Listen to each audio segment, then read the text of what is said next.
Welcome back to the Rainbow Six North American League. Noah, your host here, along with Jesse and Jacob, our wonderful analysts. And we've got a lot to talk about before we go into this next one. It's going to be Parabellum versus Soniqs. It's going to be a great series. But before that, let's check on the status of the league right now. We got another eliminated team after our last one. It's, of course, TSM.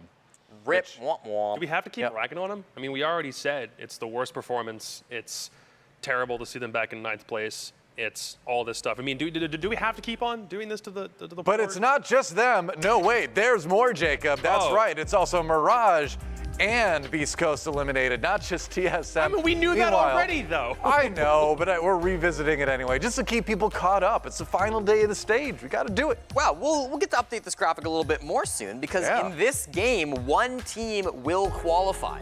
Parabellum Soniqs, win and you're in. This is the match that will decide our second team finally for Berlin. We'll get another squad in, 100% for Soniqs and Parabellum. But look at those overtime probabilities as well. An overtime win for Parabellum is actually not the end of the world. Sorry, an overtime win for Soniqs, not the end of the world for PB. Still an 82% odds. You see, after that, it gets a little shaky. Overtime win for PB, kind of bad for Soniqs, not out of the realm of possibilities.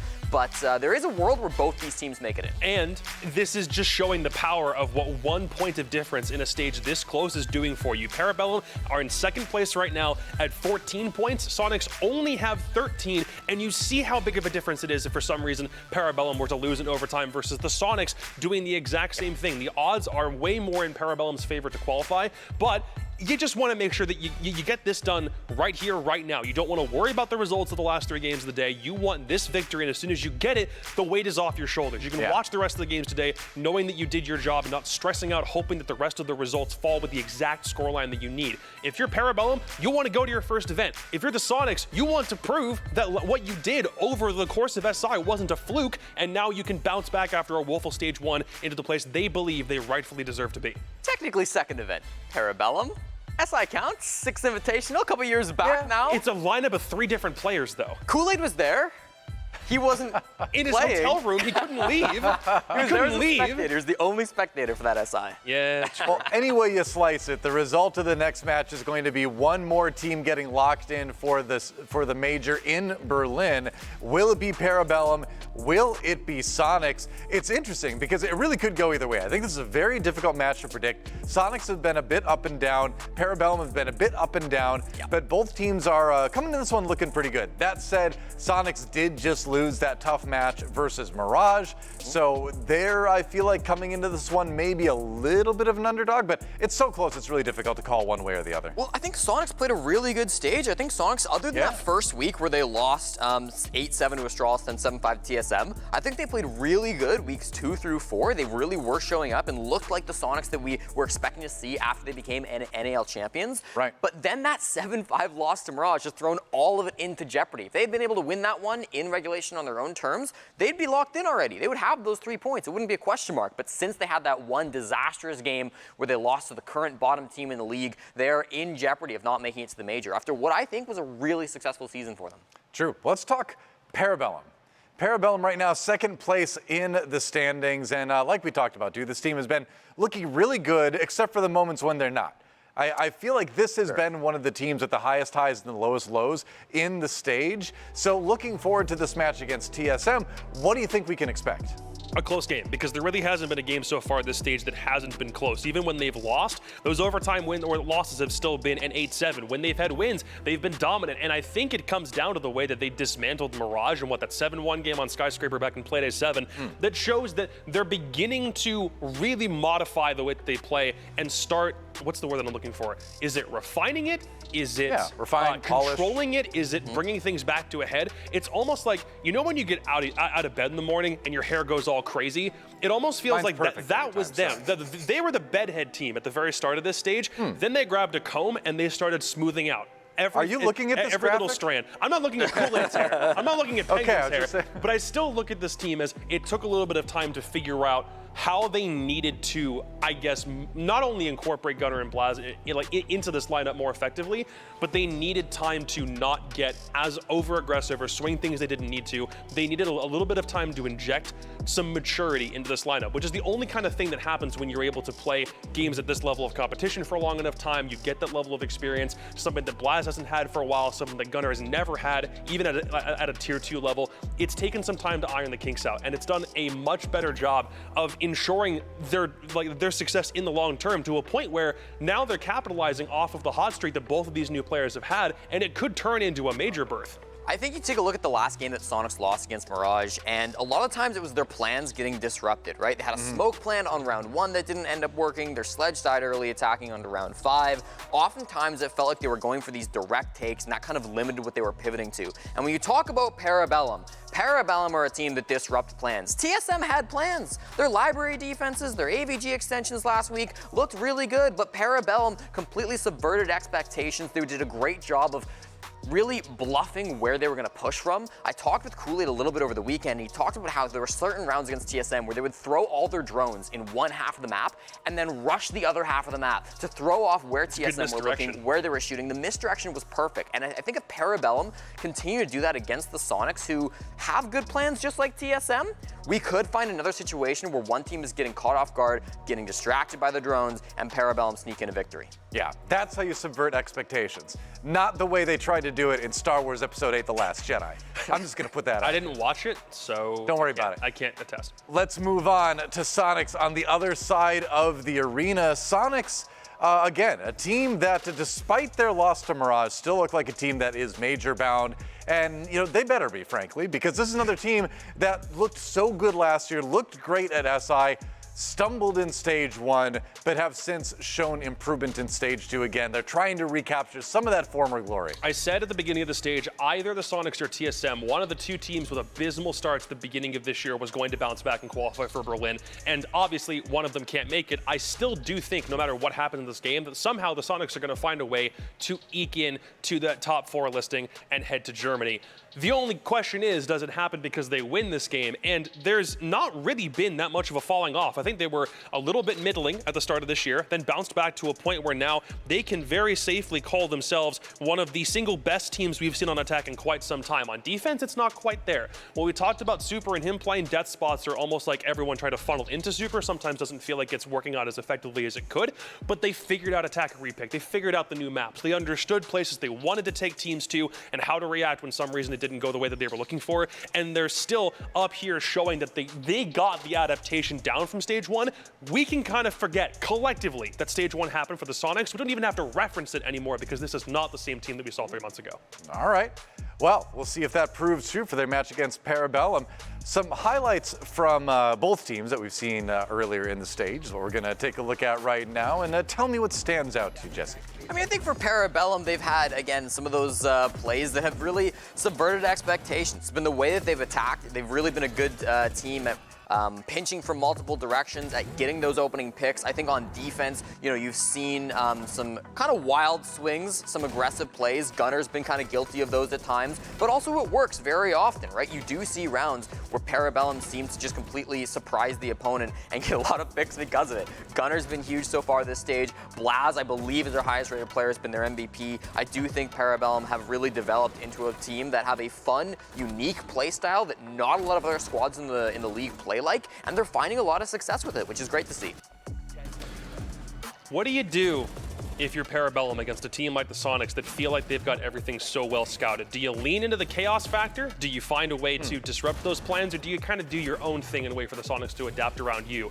I'm curious how you set the pace in a matchup like this, and specifically as far as the bans are concerned, my prediction is either a Villa or an Oregon, because both teams feel like they're in a state where either map is workable. They don't ban it very often. So far, Parabellum have played Villa twice. They've won it thrice and won it twice. Soniqs might want to go to it as well, but you got to take out a whole bunch of the additional permabans first. I was curious maybe we might even see a Chalet, but Parabellum, ever since stage 1, have not liked going to it in the slightest, which makes this an interesting way to start the phase off. No Villa, no club, no theme. So as it whittles down, I mean, like Oregon for me is still on the table here. Yeah, so the last three, Oregon, Bank, and Cafe. Soniqs never play Cafe. And Parabellum never play Bank. Yeah, this should be their last two bans, but there are opportunities for curveballs on both sides. Oregon was the obvious pick that both teams would have known coming into this map ban phase was the most likely option. But again, potential for curveballs here. We'll see what they end up banning. Bank, Cafe. We're going to Oregon. Yep, Oregon. there we go. Yep. This makes sense. I mean, Soniqs 4 plays this year, 2 losses in stage 1, a strong win over DZ, and an 8-7 loss to Exa in stage 2. And for Parabellum, an extremely dominant Challenger League on Oregon, undefeated in the NAL. They beat Mirage stage 1, Exa stage 2.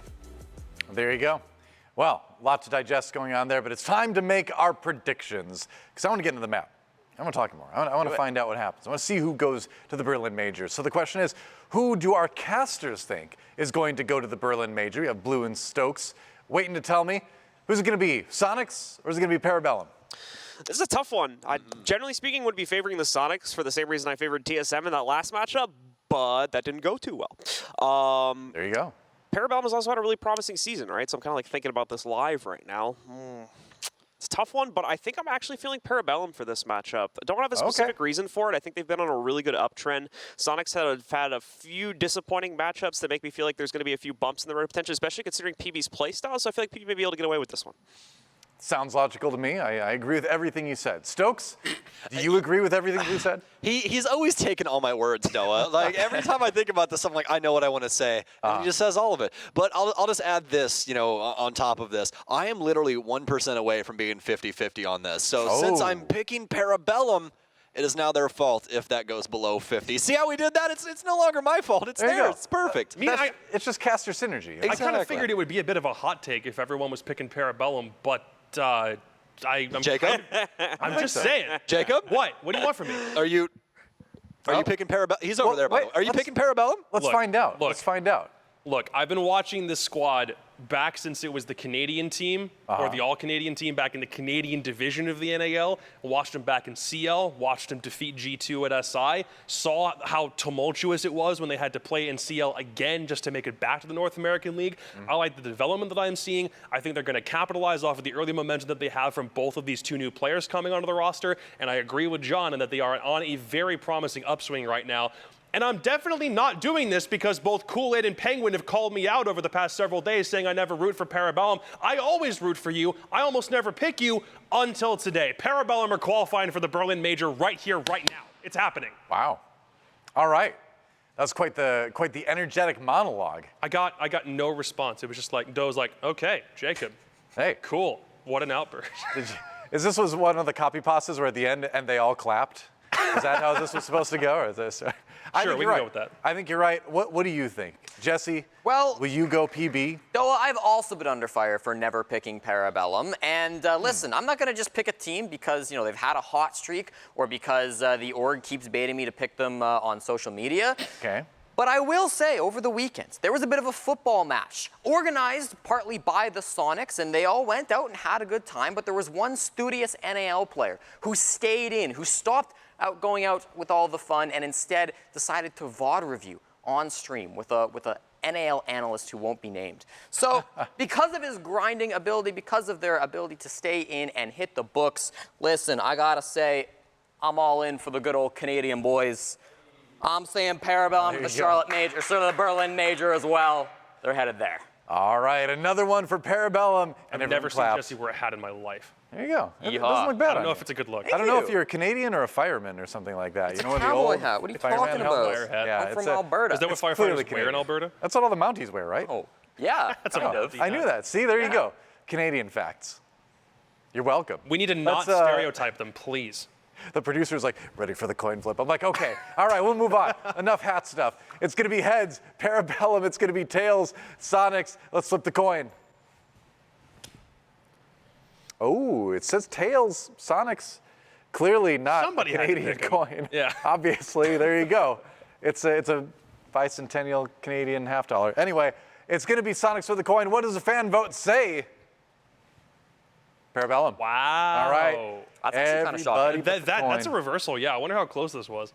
It must have been a pretty close poll, I'd imagine, because I thought this was going to be a little bit more difficult to predict. But It's looking like the votes favor Parabellum. Will the play on the map favor that as well? Let's also take a look at the community poll going to this next one. It's going to be who's more charming, Smitacious or Super? It was just Smitty's birthday too, man. You can, like, I mean, I say you give zombie Smitty the poll impressions win. for us. If you can, give Smitty the poll win. I know it'd make him feel great, but wow, it's also Super in a poll. Trying to Albert use your rig? Yes. Yeah, he's using his standing on the NAL analyst test to influence the community poll. Bias on my desk? You're wearing a Canadian It's more likely hat, than you idiot. think. Well, I don't know if I can on that stand for note, this. we're going to go to a quick break. When we come back, the actual gameplay will be coming at you. Soniqs versus Parabellum. The winner goes to the Berlin Major. You don't want to miss it. Rainbow Six NAL returns in just a few.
Same energy.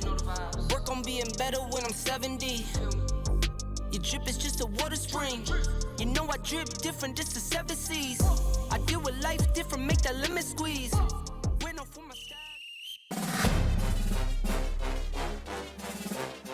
He's getting shot from the other way, and that was going to be Grixer. But Rexon now down as well, dancing back and forth. But Marm, she's going to occupy the angle while she has the mag out of her gun. A simple little misstep at the very tail end of that clutch is what punishes her, and the Soniqs get their first round. On a personal level, I think, this stage has been going good. The atmosphere stays at an all-time high, you know. I think one of the biggest things about being a competitor is you have to learn to lose, and you have to learn from those losses. You know, you can't just make it seem where you lose and it's like, this is over, now this is on the line, this is got more intense. You know, I think as much as losing sucks, you know, all of us know what we're capable of doing. I mean, nothing really changes for us. You know, we're gonna head into this next week of practice really strong. You know, we're gonna hammer down any little issues that we see, any little bad tendencies. But I mean, as far as atmosphere goes, I mean, we've been here before, you know. All of last year, I think almost every last game was for a major spot for us. So, I mean, we've been here before, the pressure's been here before for us. So I think it shouldn't be any different than what you've seen from us so far this stage. Hey, I'm Rexon, and this is the NAL.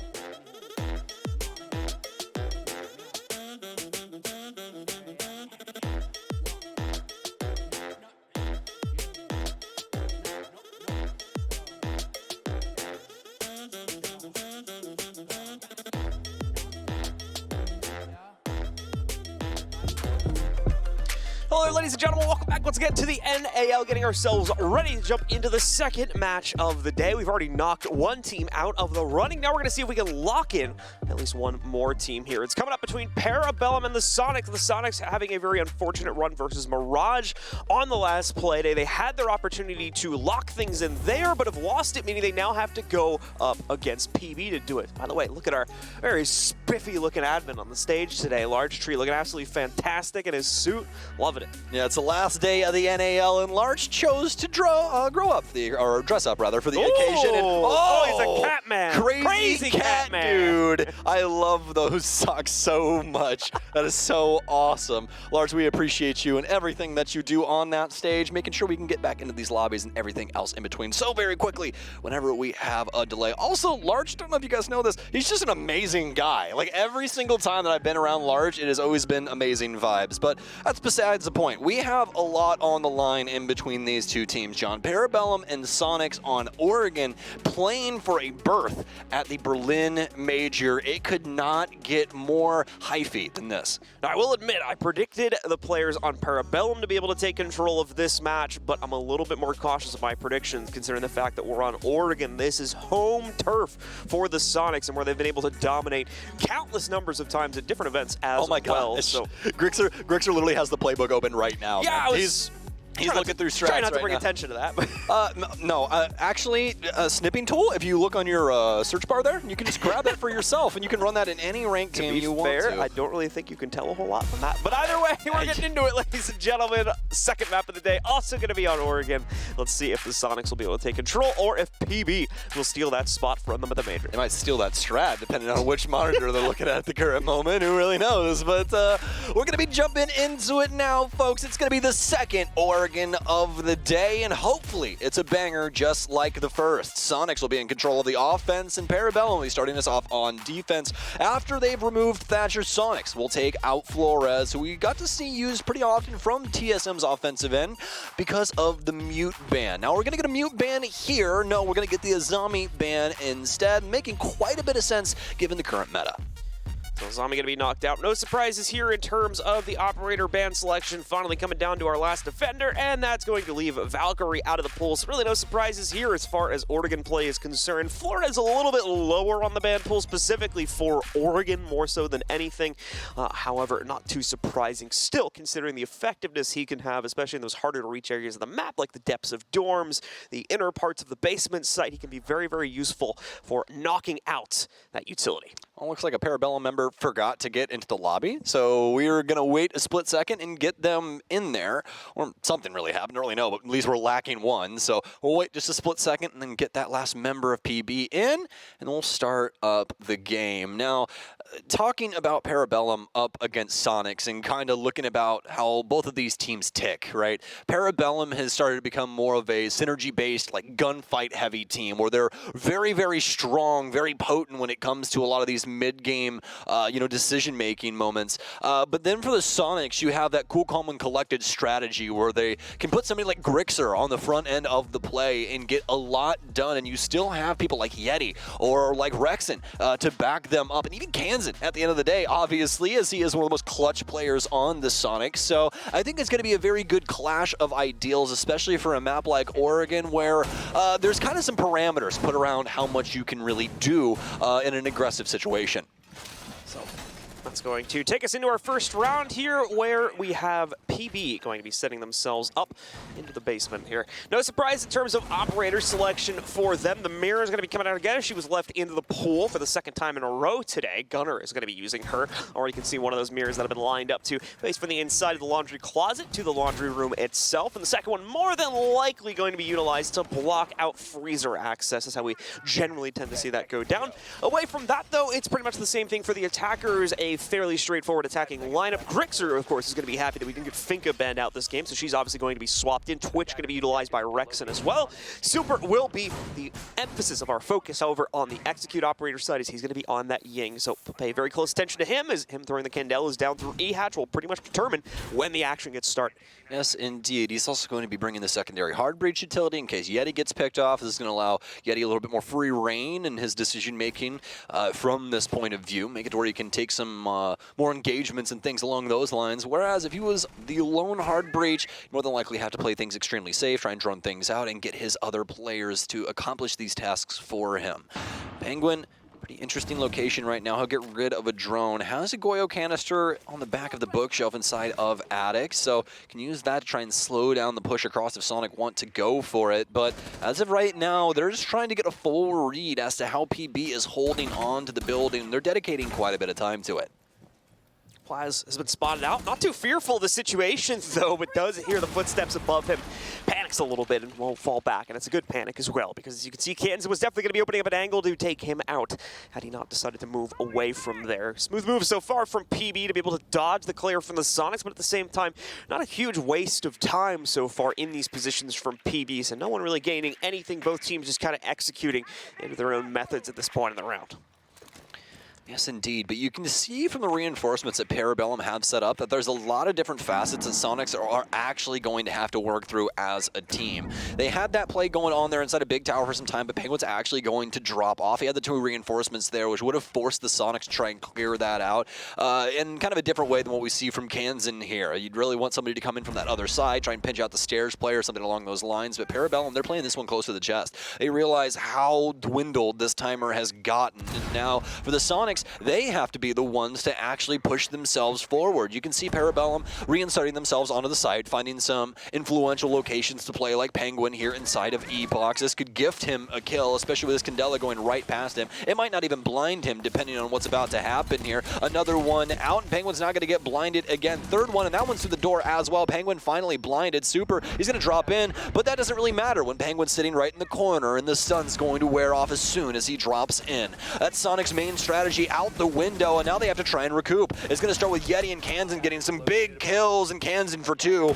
It'll knock it all down to Gunner, who's playing inside of the laundry rotation with so many guns trained on him. Try to throw the Nitro, but it's going to be read like a book. No problem for Soniqs to shoot that one out. Gunner left alone here inside of the 1v4. Will attempt to make the play to stop the plant, but it obviously won't work out. The Soniqs get a definitive opening round, and they are happy about it, man. They're angry about it. It's round 1. It is round 1. The desks do not deserve this.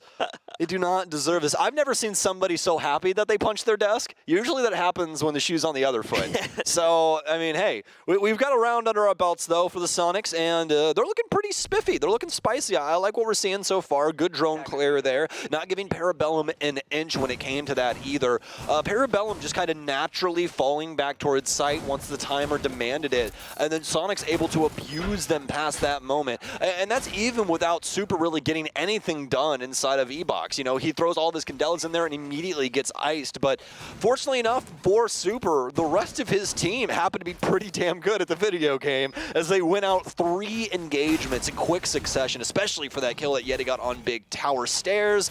That was a pretty nasty one at the end of the day. 10 seconds to go. So prep time going to be ending here in just a moment. PB not throwing any surprises at us. Not really going to be changing anything either with regards to the operator lineup. Pretty much throwing the same exact thing as we saw in the previous round. Even going to see the same form of delay in the Goyo canisters coming out for a second time for PB. The Soniqs, however, pretty much going to be executing into the same right as well. Things went pretty swimmingly for them in the previous rounds. So, excuse me, had a hiccup there. So no real reason to change things up with regards to their plan. Going to see them, however, extend their defensive grasp a little bit more so at the beginning of this round, as we can see Eska and Blaz this time trying to venture out a bit more. Looks like more than likely those players are going to be primed to fall back fairly quickly, however, should they have too much pressure thrown onto them. Absolutely. All over 30 seconds into round 2. Parabellum looking exactly like what we had seen from round 1.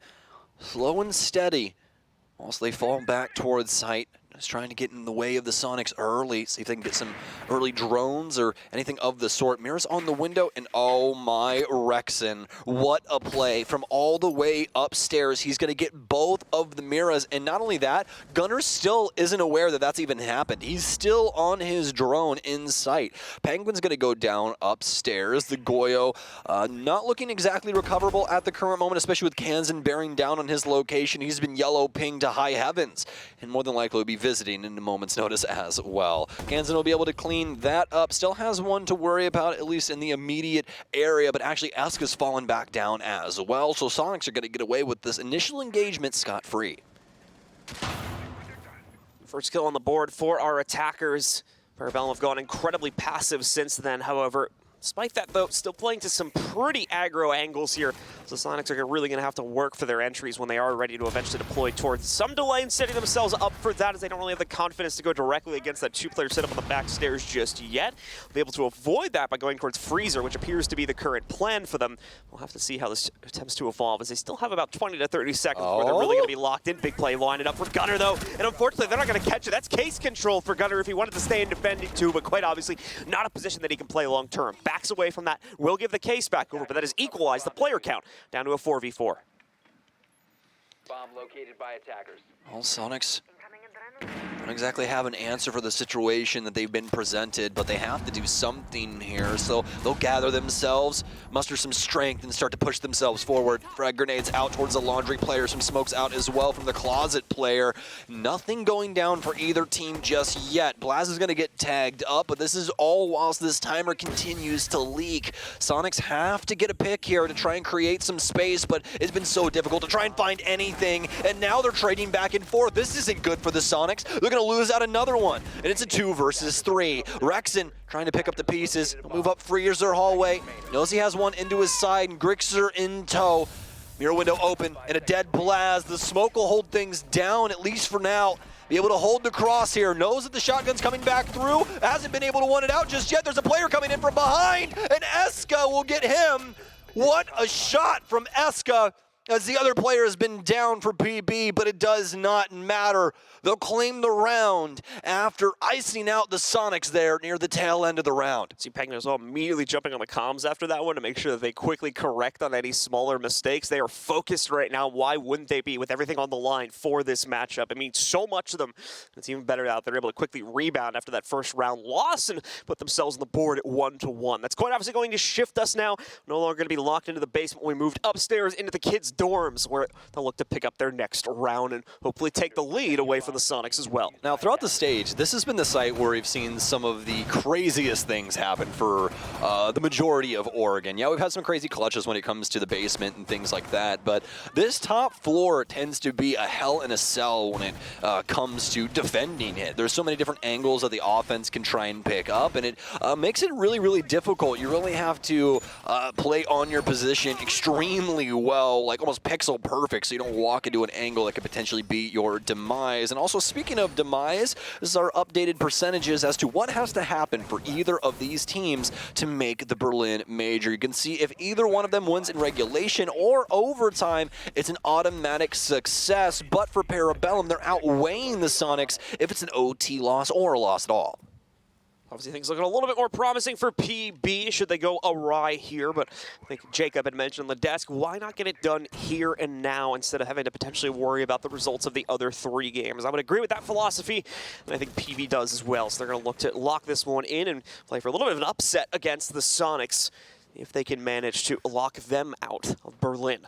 But away from that, things are very, very quiet here at the beginning of the 3rd round. Only seeing the initial play from the Soniqs now as they're going to move the Gemini into the yellow hall window and begin to clear things out from there. Quick follow-through from a few of their players, however, to thrust behind that yellow hall take, as we'll see at least the sledge move in. Man, we saw this happen just last week, too. A player got misdrown from this very same position and ended up costing huge. Oh my God. There's no way a second one just rolled by and didn't see Gunner either. I cannot believe my eyes right now. The days where I wish Joe Bro was on the desk right now. Oh my goodness. Grixer, please look left. Oh my. I think they might have seen it. John, they didn't see him, I'm telling you. They haven't seen him yet. It's not I think it looked under the benches. I mean, it's all up to FOV as well, and like the big thing is that a lot of professional players, they play 4-3, so like their FOV in comparison to what we're seeing right now is completely different, because all of this is 16.9 at 90 FOV, so it's a max FOV that you can get for Siege unless you want to be crazy like with your monitor and do like 21.9 or something. But yeah, so it might be the fact that they just straight up didn't see him out of the peripheral vision of their aspect ratio, which is something that I really never thought I was going to talk about on desk, but yet here we are. So past that, though, Gunner, told you, didn't get seen. He's going to take down Grixer, and Super, too little, too late, buddy. He just crawled up the hatch. Yet he's planning, though, so it doesn't really matter at the end of the day. Well, it does now when Kool-Aid's going to knock down the case inside of the site and make this potentially one of the easiest rounds for Parabellum throughout this match. Yeah, 3v5 still set against the members of PB, and with two of them considerably damaged as well. But as Stokes mentioned, there is absolutely zero ways for the Sonics to not only get themselves into the site, but actually get considerable case control back. That thing is locked in a box right now, and there is really no way to force it open. What a shot. Rexon, yeah, beautifully shot indeed. Nade nearly takes him out from his teammate, though. In fact, sets Blaz up for an easy closeout on that duel there. Kansan will get at least one more for his counter. Now sends it down into a 1v3. All right. Kansan making this workable after all, as he suddenly takes out Kool-Aid as well. Going to go for the nade swing here, but it's going to be way off the marker. No one even close to that department. It's not going to be able to make a true strike there. It will be able to, I believe, spot out one player behind this deployable shield. That is just guessing on the pre-fire right now. Another opportunity to take out one of the remaining two, and he really is able to get it. There's a bit of a swing coming in from Penguin. No full commitment just yet, however. He tries to wrap around, and finally Eska will get the better of him as PB locks in their second. I'm really happy that Parabellum slowed that down as we started to see Kansan build up towards a clutch, but you really need to play those crosses and make it to where Kansan's decision-making is split. He has to worry about two different angles at the same time, and really, if you've got enough pressure on them, you really don't even have to swing with the one player. You can just catch them off guard with the other, just like we saw right here, and PB pull themselves ahead. What a round from them as well, dealing some early damage to the Sonics after a massive misplay with the drones moving in through meeting, makes it to where Gunner slips through the cracks, and he's able to get the first kill. Now, the big question, since we were so focused on that moment there in the round, what the hell happened with Yeti upstairs? Why is he pushing in there? We have no EE1D going off. He's completely off on his own island with case in hand. Like, I mean, he is indeed a madman for the Sonics. He's the spearhead, as he's had in his Twitter bio for some time. But I don't think that that's exactly, you know, inside of that same area. So hopefully the Sonics will try and slow things down just a little bit and try and assist each other in accomplishing some of these tasks. And, well, we found out who was more charming, and it just so happens to be Super. And, I mean, it makes a lot of sense. He does have a charm. That's very true.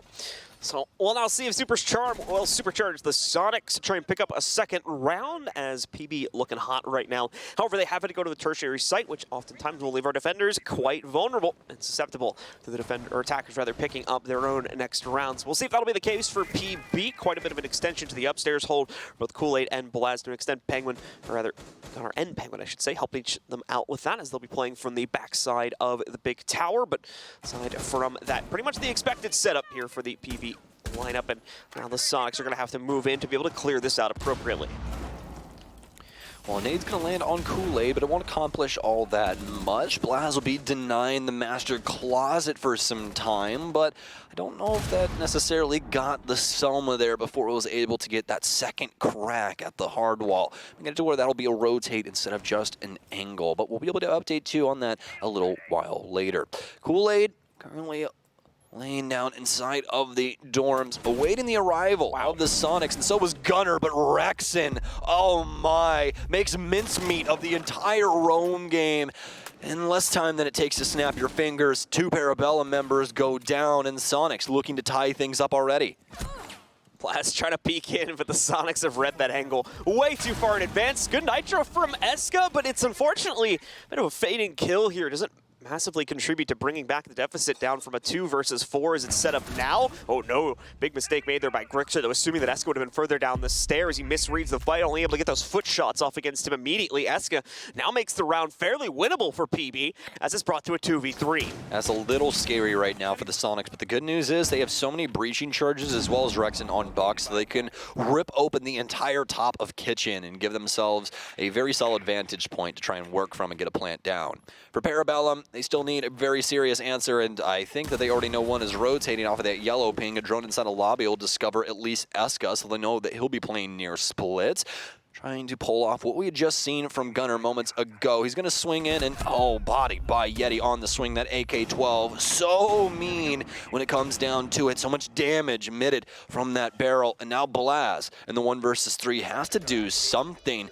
Moves over inside of Kitchen. Nothing really home inside of Split, although there is 2 bodies there, but nobody occupying his angle.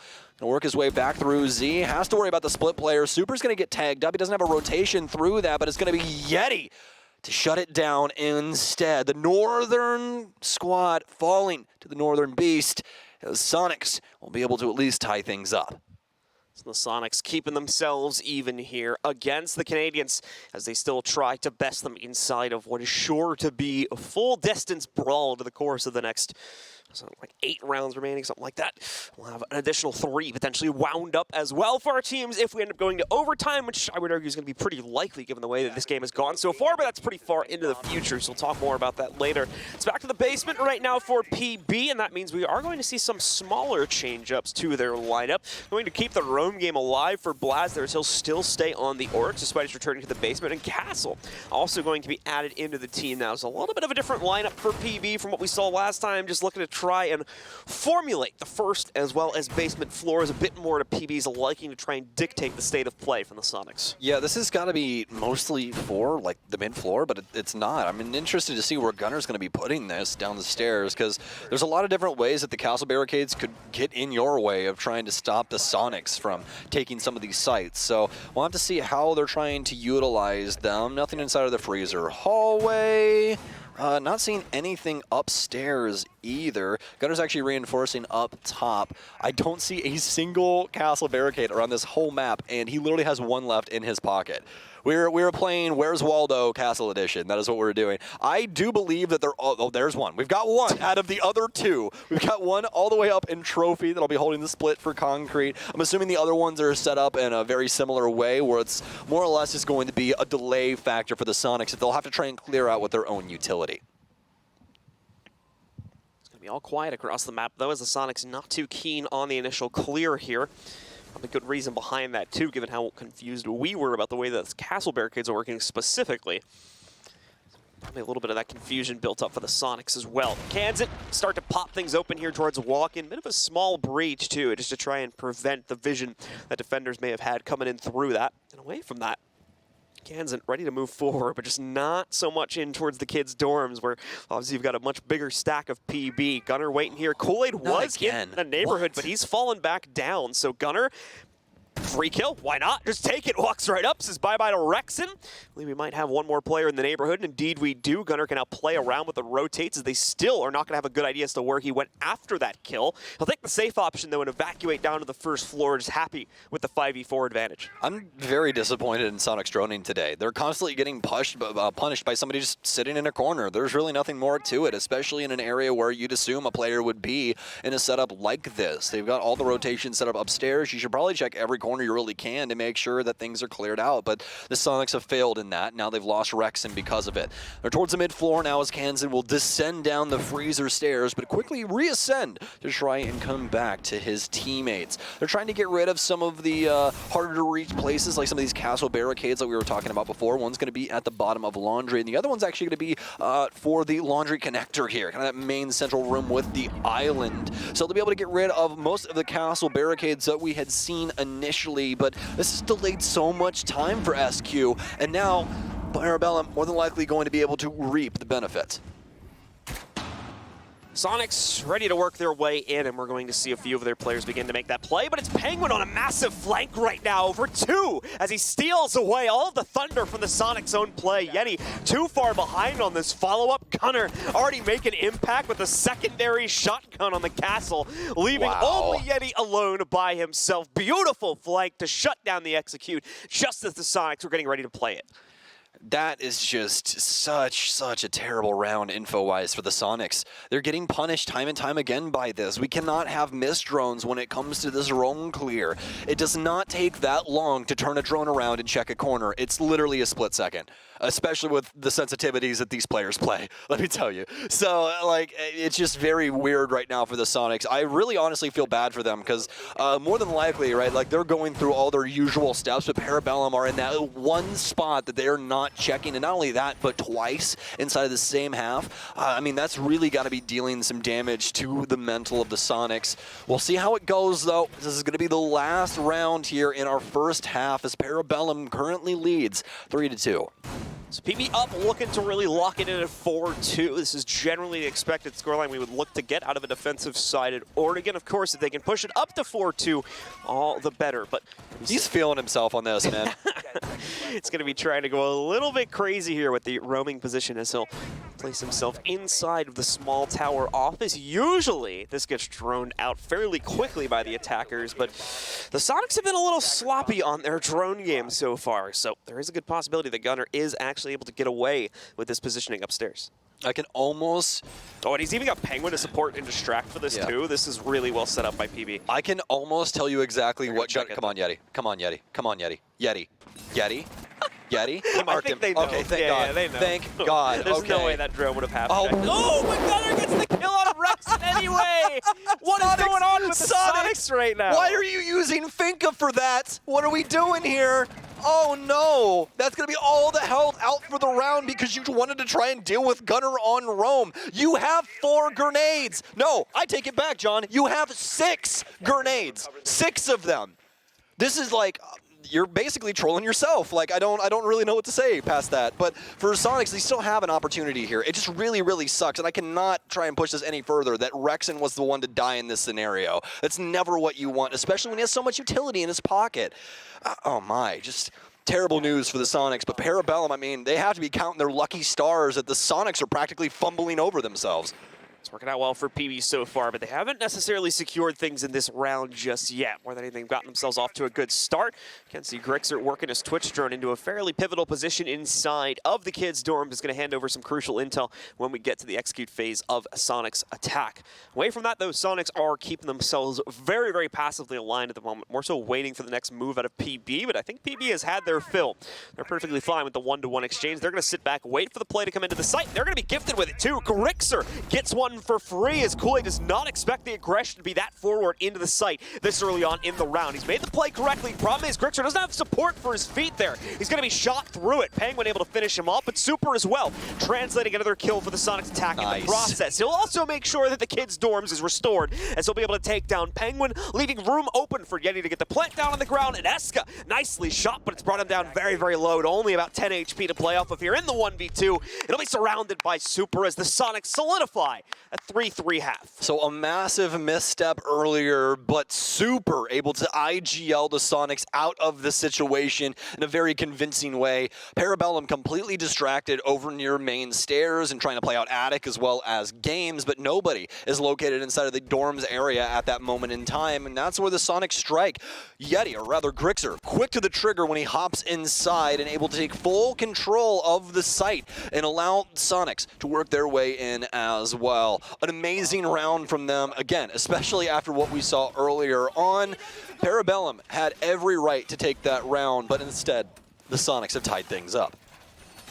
So the Sonics will bring it back. And again, here is our qualifying probability for both teams. Things look much more promising for Parabellum. Even if they lose this game inside of overtime, at least, they'll still have an 82% chance to qualify. Losing at regulation, things start to look a little bit more dodgy. But for either team, if they win this game outright, they are going to the major. That's the important factor right now. For the rest of it, we'll worry about it as it becomes relevant later on in the day. As we have plenty of other teams that are still vying for a spot, I believe, like 4 out of 8 are still potentially looking to qualify potentially today. So we started the day with 7, by the way, if you were not aware at home. 7 teams with the potential to make it to Berlin on the last day of Stage 2 of the NAL. There's still like 6 in play then, based on my understanding of that. Yeah, we've only had 1 game, and yes, indeed, there is still 6 in play because of the initial round, or rather initial map. So TSM sadly losing that, but past that point, we are indeed at the half swap, which means the Sonics are now on defense. Shoe on the other foot, and Parabellum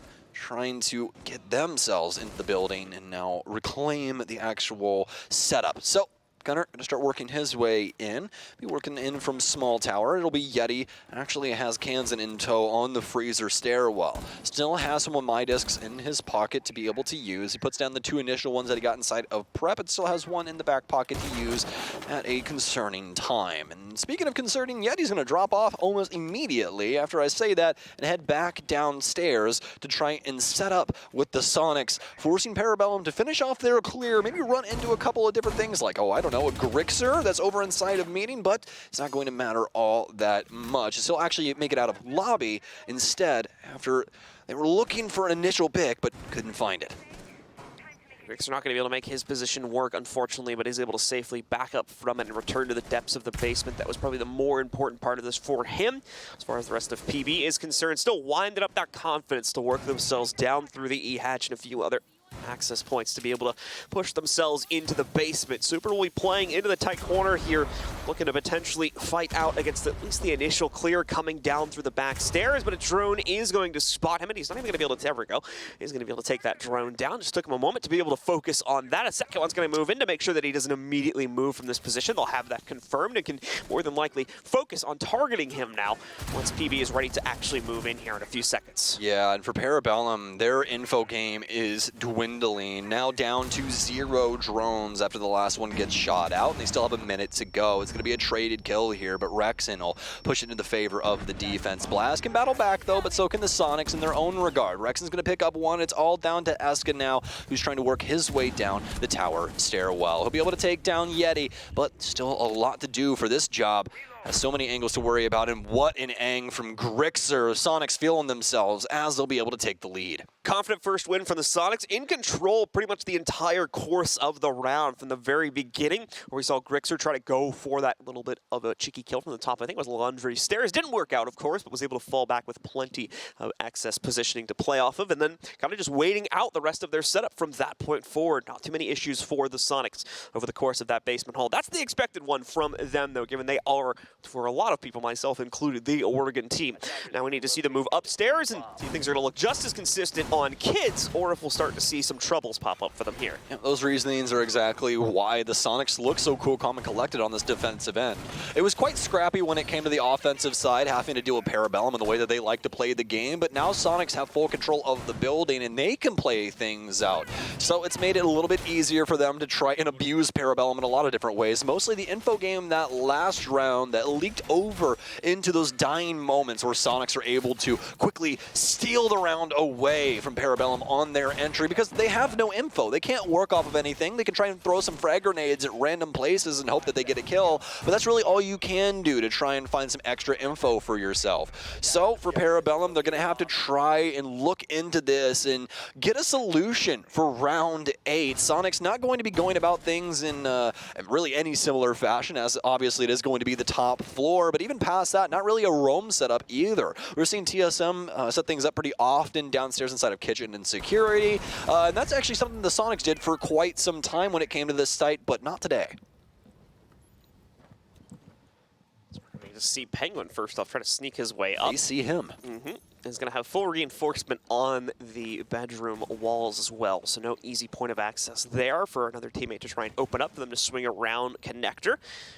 We'll have to go directly into that, so this is going to be problematic for PB, as Soniqs have a pretty solid setup to get in the way of this. There's no way they missed that, right? The Goyo canister on the floor surely was going to be blown up as Penguin tried to cross it, but still walks right up to it and loses a good 2/3 of his HP, even with the Finka boost considered. Yeah, well, Rexen's been killed out. Nice little cross there picked up from Gunner initially on the game's window. Very high traffic area initially instead of the round, especially when it comes to the Dorm's defense. A lot of defenders rotating back and forth in that, and Yeti. Oh, I think Yeti's got the play. Is he going to drone back up? Let's see. Looks behind him. There it is. Okay. And let's see. Yeti, this is going to be a heck of a challenge. I don't know if he has a nitro in his pocket. He doesn't, but he's got the kill. Gunner gets bodied by the Vector. And now Yeti can try and hightail it back to a safer pasture. Oh no, Penguin, that's the case down as well. Super's killed him with a smoke. And they'll be able to at least pick that back up and pull it in Kool-Aid's hands. But Parabellum has to try and wrap themselves around this site, but the angles are too strong right now from the Soniqs. They have too many bodies to deal with what Parabellum's throwing at them. These defenses have looked nasty so far from SQ, and the second one is building up to look exactly like that first. The Soniqs look to take round 8.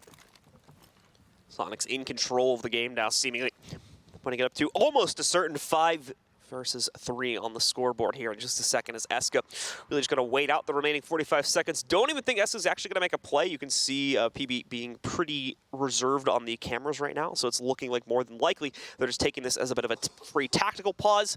Has that about 50 to 60 seconds to sit back, consider what's been going wrong, and figure out what exactly they need to do coming up on round 9 to be able to correct against this, as Soniqs only have 2 more rounds needed now to be able to close this one down. And yeah, Eska's going to try to prime up the nitro pressure just a little bit quicker to blow up. So that'll work out better for the Soniqs, and they'll eventually lock in that round. The Soniqs are looking so good on this defensive end. The offense, like we were talking about, it was a little messy at times, but this offense has came together swimmingly. Parabellum are going to have to take a tactical timeout because, I mean, it's difficult right now. Soniqs are running roughshot over literally every engagement that's happening on this map. Parabellum really don't have a snowball's chance at the current moment. Even with the Monty working their way in, it's still batted away like a fly from the Soniqs. So it's really looking into what they need to do inside of these opening engagements. Maybe it needs more team synergy on one side of the map. Maybe they need to try and deal with some of these isolated players that they can find instead of just trying to directly hit the site. But we'll have to see what they want to try and do. Yeah, the Monty unfortunately just straight up hard countered by the overall strategy from the Soniqs at the outset of that round. Having the double reinforcements going into bedroom, the deployable shield to block his path, the Goyo canister standing in the doorway, which followed itself up with a toxic beam that eventually took him down. Just no real way for that shield to work its way into the site, unfortunately. So a bit of a haphazard play from PB that does not end up working out in their favor. Now down by 2, they're going to have to quickly course correct as the Soniqs are looking to lock in their penultimate round on the tertiary site. Not only that, but it's going to be on the infamous kitchen cafe site setup. That means that they have to hold on to dorms upstairs, John. It's quite important to the overall play of the site, let alone what goes on inside of cafe with, you know, small tower playing so heavily into that situation. Parabellum have already drawn things out, and they're starting to adjust their lineup accordingly. We're going to bring Thermite in. We're also going to bring the Osa with her shields, giving Parabellum some things to work around when it comes to actually getting the wall open for small tower and looking for a plant. They'll actually have the potential to hold a crossfire from a much better point of view.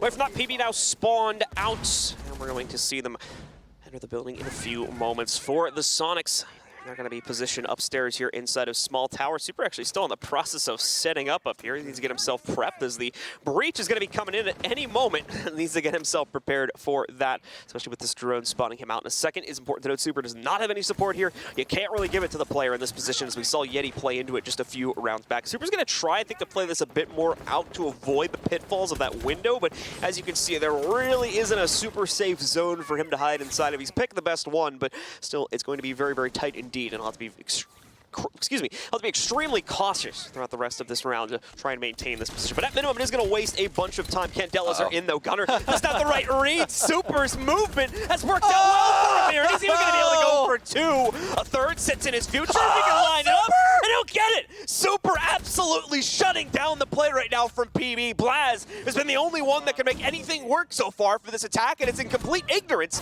of Super's position upstairs. Even Blaz about to lose himself. Kool-Aid got another frag going. They've pinched out the player in the bathroom, but now Kansan has dealt with Kool-Aid, so there goes that advantage.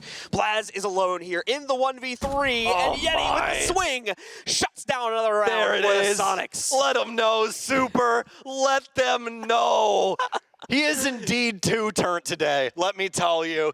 Off the sauce and showing up all of the Parabellum roster. They can't touch the old man with the 416C inside a small tower, a 3K for Super that immediately sets up the round for success. Nicely done by Super, setting up his team, as you said, for that win. Oh, I was going to say, there's no way you're icing the kicker after that. Hey, you know how Super just got 3 kills on you? Yeah, we're going to call a timeout so you can think about it. You can think about how you just got killed 3 times Think about how you suck, Parabellum. That's what I want you to do. No. Honestly, Parabellum, they have been playing a pretty solid game. I think that both of these teams are running into so many issues on their offensive side, and it's mostly due to synergy. Perfect example, you know, Super's highlight moment right there. Amazing stuff. Not taking anything away from him. But Parabellum did the exact same thing the Soniqs did, and they just gave a bunch of one-on-ones in a singular door frame or window frame and just said, hey, have at it and see who wins. And it just so happened that Super can pre-fire better than they can, and that's how he won. That's literally it. So it's the offenses that are really messing up a lot of these initial engagements, and especially with a room that really doesn't take a lot of heavy lifting to clear. He put 3 ADSs down. That's literally one person's entire stun set, and then you have frag grenades or anything else in between that you would want to use on him. Instead, what what we got was a Ying gunner running full speed into office by himself with no one trying to occupy the window, and he immediately dies because he doesn't check the other corner where we saw him sitting a couple moments as well when he was up top just for a split second. So it's like, it's just a very unfortunate circumstance at the end of the day, but still a highlight play for SQ. We're moments away from getting back into this game, folks. We just gotta fix some things on our ends, make sure some wires are laid properly, and then we'll be back to see if the Soniqs can potentially take this last round and book their flights to Berlin, Germany. Just going to take a second here. Keep in mind, folks, as well, that PB are not out of the running yet either, especially if they end up dropping this in overtime. We definitely want to look for that, but it's going to be a bit of a far cry now, given the way the last few rounds have gone. Thank you, production, for the graphic. As we can now see, either way, whichever team wins, that team will be locked in for the major. But the problem is for PB, if they continue on their current trend and take the regulation loss, that only leaves them with a 1 in 3 chance of making it, and they will essentially be powerless to increase those odds past that point, as it'll rely entirely on the result of the final 3 games. Now, if they win it in overtime losses, you can see they're still 82% chance, which isn't that bad, and they're probably not going to panic too much about that. It's the Soniqs that are in a much worse position if they were to outright lose this game via what would have to be now a big comeback from PB. So that's why you can think there's a lot more focus right now, at least on the side of the Soniqs, as they want to lock this game in here and now and prevent having to play on those odds down below. Yes, indeed. I mean, John, you live in Vegas. Would you take those odds? Because I don't think that I would. For which team? For either one. I mean, for Parabellum, you're definitely taking those odds. That's completely fair. But for the Soniqs, I mean, well, you'll take the odds that they win. But if they lose, it's not looking too hot. And that's not necessarily something you want on your conscience all the time, making that to where, like, the thing that you care about the most, the thing that you're most passionate about and that you compete in, hangs in the balance of somebody else and their results. That's not ever the situation that you want to be in. So once again, folks, just waiting for this to get resolved. We got everybody in the lobby, so not entirely sure what the holdup is. If it's like a mic issue or something like that, I believe is what it's going to be. So we're just waiting on confirmation of that being fixed, and then we'll be hopping back into game to see if the Soniqs can solidify that one final round that they need to lock things in. Pretty sure they're going to be able to go back to the basement as well, as if I remember correctly. That should be unlocked for the upcoming round, so they're going to be in the full triangle. Yep, so they're going to be in a pretty good position as a result of that, as if we remember back to the basement hold, much like the previous 2 afterwards, to be completely fair to the Soniqs, looked really, really rock solid in terms of their capability to defend it out. PB were pretty much denied, and most avenues trying to work their way into the basement, let alone the site itself. So this is going to be a tough task now for the team to bring it back, and not only do so here, but on realistically probably all the other sites as well. Soniqs, from my memory, are not really a team to replay sites multiple times in a row. They will probably continue to rotate upstairs and then down to that first floor site if things do not go well for them. So PB have a lot of work cut out for them now. Well, I got good news, John. Nothing's broken, I don't think. Don't jinx it. So we're back in. We're here. We're ready. So getting back into things now, and but I know you. What the heck is Grixer doing? that's not getting repicked. I just saw that. Yeah. I just saw that out of the corner of my eye, and I was like, hold on a second. So Soniqs apparently think that their odds are really good because they've decided to bring the Kavera in. You know, that would just be the icing on the cake of how crazy this match would be if Grixer gets an interrogation for the last round to send them to Germany. That I'm talking to you, editor at home right now, that's going to put that highlight clip together. If Grixer gets this, I better just see it everywhere. I better just see it all through the highlights before Germany comes out. That's all I'm saying. I was like, is Grixer going to go for like a timing run-out headshot here? Absolutely I know that gun does a lot of damage, but to be that bold with it. I mean, if anything, you want to try and just body shot people because the pistol, the illusion will actually take somebody down in 2 shots up close, and potentially 1. I'm pretty sure they might. I think they actually changed that a while ago, though. Did they? Okay. The 1 shot, yes, because like it was like if you were within 10 meters and they shot you 1 time, you immediately went down. It does like 95 damage or something like that. Yeah. The pistol does. Yeah. So it made all these Cav mains think that they were just so cracked. It's like, no, you're not. Sit down. All right. Take a breather. Your pistol, F-tier character has the most ridiculous damage fall off in the game. It really does, man. You put a suppressor on any other gun, and it's like, all right, maybe 2-3 damage. I don't know what happens to that thing. The bullet practically like falls out on the ground. You have to like pick it up and throw it at somebody in order for it to do damage. But we have thankfully delayed long enough, and we now have some action as Yeti's taking some heat inside of security. 2 impacts to the sky, but Rexon with the kill instead, and this is looking like it may actually pay off dividends, John. Penguin going to be able to get the first kill going for the attackers. However, Grixer, of course, still kind of hiding in plain sight near meeting. We'll have to see what he's going to be able to work with that. Drone, I believe, is going to potentially flush through Grixer's position, and that indeed will force him to change it up now as the drone has been able to suss him out. No follow-through on that drone just yet, so hasn't been able to reconfirm that he stayed inside. The PB might be operating under an assumption that he fell back down to the base, but I would not be so bold as to think that, though, considering why else would you bring a Cav into the play here if you weren't going to stick it out? Blaz is able to make things consistent for PB, though, as he knocks out a second member of the defense, truly leaving Grixer alone here on an island. Now, this is terrifying for Grixer, but with the amount of rounds in this pistol, Grixer can actually multi-frag here, and that's possibly the scariest thing that could happen to Parabellum. They need to be aware that this player is around, and they're not. Oh my, big shots, but no, he misses. Impact out. Gunner's still going to stay alive. Grixer, oh my, he misses the mark, and now he's dead to Kool-Aid. This is going to let Parabellum right back in the door, unless Yeti has something to say about it. Hasn't been droned out, but now aware that there could be the potential for Parabellum to try and flood out his position. He's going to fall back over towards Super, who still has all of his smokes to try and play out this dying moment. Interesting strategy from the Soniqs, but I don't really think it's worked out to the way they would have liked. I think that there was potential for this to have been played well if we had a few different players in a couple different positions, but we'll have to revisit that in the future. As for now, we need to focus on the closing moments of this round. 30 seconds left. Blaz has already made his impact against one of the two remaining Soniqs members. Yeti sits alone now inside of a 1v4. He's going to have to try and make something happen, but realistically, it is not looking too good. And Blaz just dashes right into his crosshair to knock him out and solidify the first of 3 rounds needed for PB to push OT. All right, so a little cheeky strat. It honestly could have worked out there for Gunner as well if he just lands a follow-up shot, but he only got him one time in the back there with Luge on pistol.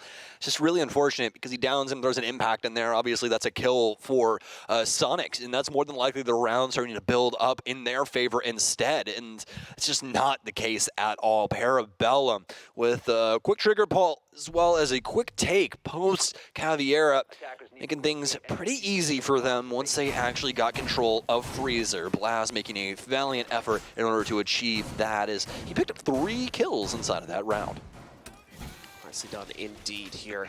Soniqs still in pole position, however, and that's the thing that Parabellum need to remember, as the Soniqs ultimately going for a little bit of a wild strategy on that previous round. Took a bit of a risk and it didn't pan out. They are still, in my opinion at least, very much in control of the matchup right now if they play into normal stance. This is going to be much more in line with that now that we see them go back to some more familiar operator options here. Still going to have a little bit of a curveball deployed by Rexon in the form of the Capcan, but he's been played more and more into the meta over the past few months for these kind of niche toss-in scenarios. So PB should be very well aware that this is a possibility, and more importantly, they should know how to handle it. Yeah, Capcan's just a nice operator that you can flex to at really any moment in time. It's like a Legion. Yeah, exactly. I would almost say that he's better than Legion in a lot of different ways. I feel like he's better than Legion, the fact that you can kind of just randomly throw him in whenever, and it usually works if the opposing team is playing fast enough, whereas Legion, I think, is curtailed to a few specific sites at this point. Yeah, and like Legion mines, yeah, it only takes one, right, to really have an effect and make it to where you can kind of win out something. But with Capcan, you really only do need one, because you can just blow somebody up and all of a sudden they either have 0 HP or they're dead, depending on how many of the Capcan traps you put on the door. Speaking of Capcan traps, the EDD is going to go away as Blaz will get rid of the one at top white, but there are still some around the building that he'll have to worry about. And past that, it's going to be Rexon as well at the bottom of Freezer. Him and Yeti are going to hightail it away from the staircase, though, as Parabellum could quickly deliver some frag strikes and take them down. But fortunately enough for the Soniqs, none of that going to go down, so they'll be able to try and hold on to the basement and allow Parabellum to start setting up this mid-floor. Eska ready to move forward with the rest of PB here as they get prepared to send themselves down into the basement. Probably going to see the first moves towards actually making that transition relatively soon, but still needing to open up a few hatches before they potentially get to that point. So going to be some delay in the process. Away from that, though, Gunnar, now having E-hatch open, is going to start to deploy some of the soft breach to open up more options with regards to forcing Soniqs members into more unfamiliar corners, like you're going to see here too, trying to knock out Super's position with those corner holes, but it won't work out too well. Super will still absolutely be able to maintain his presence down here, and with his performance in the last round, I'd be watching out right now because Super is ready to frag here. PB may not want to contest directly against him without a proper way to clear him out. They seem to have a pinch lined up, but now we need to see how well it follows through into the execute, as this is so often where our attacking teams fall apart. I think they almost took too much time. I think Super's ADSs may have reset, and he's safe in this situation. Blaz is going to take some damage. Super's going to get pushed out as he isn't aware of anybody pushing through construction. A self-stun will happen as well for the offense. Blaz trying to hold things down on elbow. He's going to get pushed out here. A nice adjustment, but he's going to need the shotty instead. Beautiful shot from Kansan, but that downs Rexen. Yeti with a nice shot back. It's all up to Kool-Aid and Eska, and Yeti's going to get taken down. It's a 2 versus 2, and it's anybody's ball game at 30 seconds remaining. Oh, a beautiful angle here from Grixer, almost taking down Eska, but he has to know somebody's working the freezer hallway. He gets taken down from Kool-Aid. Doesn't have the game sense at the moment, and now it's up to Kansan. Kansan gets taken out from Kool-Aid as well, and Parabellum stays alive here on Oregon. PB getting emotional here as they're coming down to the wire. One final round is all that's needed, and PB will, at minimum, activate overtime, which for them is absolutely huge. Will surge their chances, even if they still follow through and lose this game, from about 30% to almost 90% as well. So this is definitely something they want to at least lock in here by getting the 6th round. Soniqs, now the capability to play spoiler in that respect, though, is if they lock in the win, they are going to the major regardless, but they can ruin PB's chances by denying them this one single round. Oh man, I can just see the edits They're of going like basement again. Yeah, I can just see like the edits of like Super sitting in a throne with like his head over like the logo of, or his like foot over the logo of PB and being like, so it comes down to me. Like it's just such like a villain arc, man. It's awesome. I'm loving what we're seeing here right now, and the fact that it's reached this mark. You know, initially it did seem like Parabellum had some moments to be able to pull away from the Soniqs, but not able to put defenses together like the Soniqs have, and they're showing that off time and time again, but it seems like the bell of Parabellum has been rung. They're very aware of the situation at the current moment, and they are trying their hardest to make sure that they can go to Berlin, Germany. Well, let's come down to this here. One final round between both of our teams. Parabellum would certainly like to push it to overtime, but for the Soniqs, they want to end this here and now, so we need to see if they can get the job done. A few still stragglers out and about for the Soniqs. They're going to be roaming around. Yeti specifically maintaining security presence here. Aside from that, though, it's not looking like there's going to be much on the first floor as the team plays fully into their bunker downstairs. Even Yeti will probably fall back pretty quickly here. More than likely going to happen after he gets spotted out by this drone, and there he goes. He is gone. As the Soniqs do not want to take any risks here inside of the early round, and why should they? They've got a fairly conservative composition, even now bringing a Mira into the fold as well. We've slowly seen this over the past 3 rounds kind of devolve from a very aggressive and somewhat wild composition with the Caveira now to almost your basic go-to here for the basement setup. Yeah, yes indeed. And I mean, even past that moment, we saw the Electro Claws here from Kansan. And you know what that's going to do? It's actually going to delay out Parabellum because they have to get Penguin all the way inside to start torching up these hatches. Now, luckily enough, they've drone things far enough ahead to be able to know that he needs to accomplish this task. So he'll quickly get into meeting. They'll have the sledge connect the security hatch as well, so he can immediately go over and start working on that. But this is all going to be a time sink for PB. Penguin has managed to get himself in position, so already, of course, working on opening up that E-hatch. However, half the round nearly gone already. This team needs to speed things up here, make sure that they have the proper setup to work themselves into the basement. Penguin actually taking a little bit of a risk there in the way he opens that up. He's lucky a certain member of the Soniqs wasn't peered out against that, as it could have been a fairly quick pick and would have denied further hard breach. Thankfully, they don't really need a whole lot of additional hard breach past that. That was the toughest one there, and now they just need to worry about that transition down to the bottom floor, where at the moment, the Soniqs have really been struggling to fend off the entry game from PB, as it's been solid and has been the springboard allowing them to pick up the past 2 rounds. Parabellum seem to be sick of it, John. I think we're about to be going for a pretty fast execute here. Grixer needs to be aware, though, inside of Boiler. We saw what happened to Super in this exact same spot as he was trying to train his eyes on the stairwell and got taken out from 2 players rushing in at him. Kansan's going to get droned out as well, but what a move from him, playing the time out perfectly. Nobody's got him on timing, but no, Penguin must have seen his shoulder. A frag grenade in will take down Kansan. I thought he slipped through the cracks, but he didn't. What a shot from Grixer, though, as Rexen will take down another. Parabellum Parabellum, it's slipping through your fingers. Grixer will get taken down from Penguin as he won't let this go quietly into the night. It's up to Eska to get anything done for Parabellum. The Canadian team needs him at a time like this. Frag grenade in hand, it'll go out, but it's not going to hit its mark. A shotgun up close and personal. Super will end it, and it's going to be the Soniqs going all the way to Berlin, Germany, after they miss out on the first major of the year.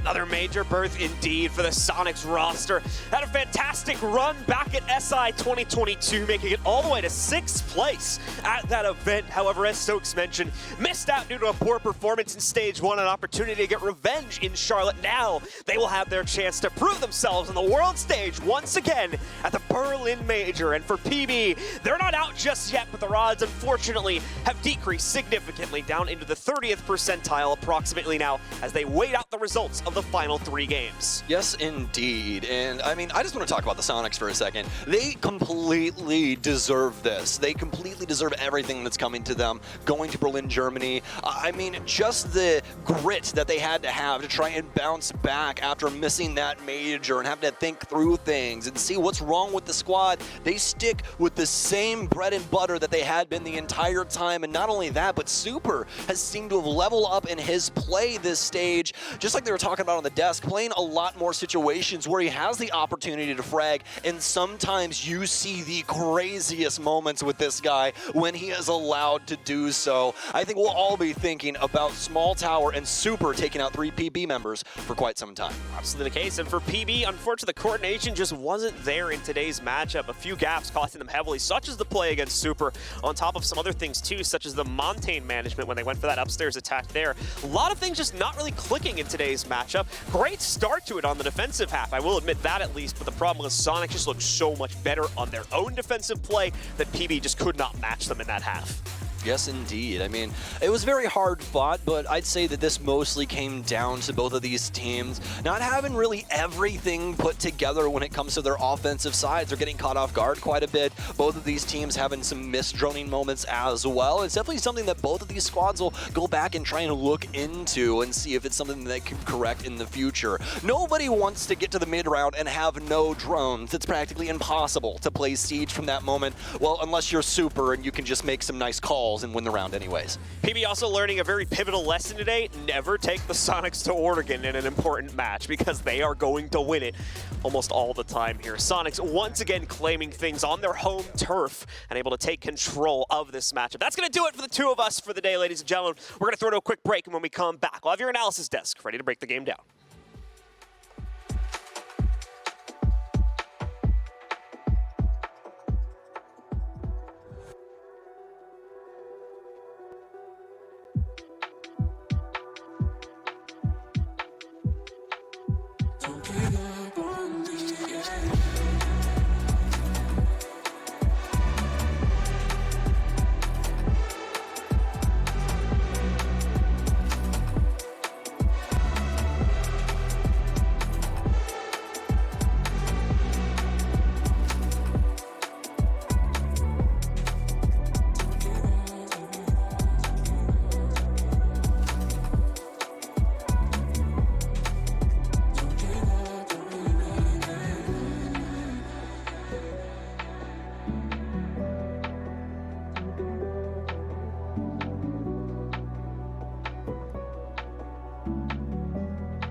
And just like that, if you're a Soniqs fan, everything is once again right with the world as they have qualified for the Berlin Major. That's right, they took a stage off. They took a bit of a break after the Six Invitational, but now Soniqs are back. They're our second team to qualify for the next major, and we've got Super standing by in Vegas to chat a little bit with us after that big win.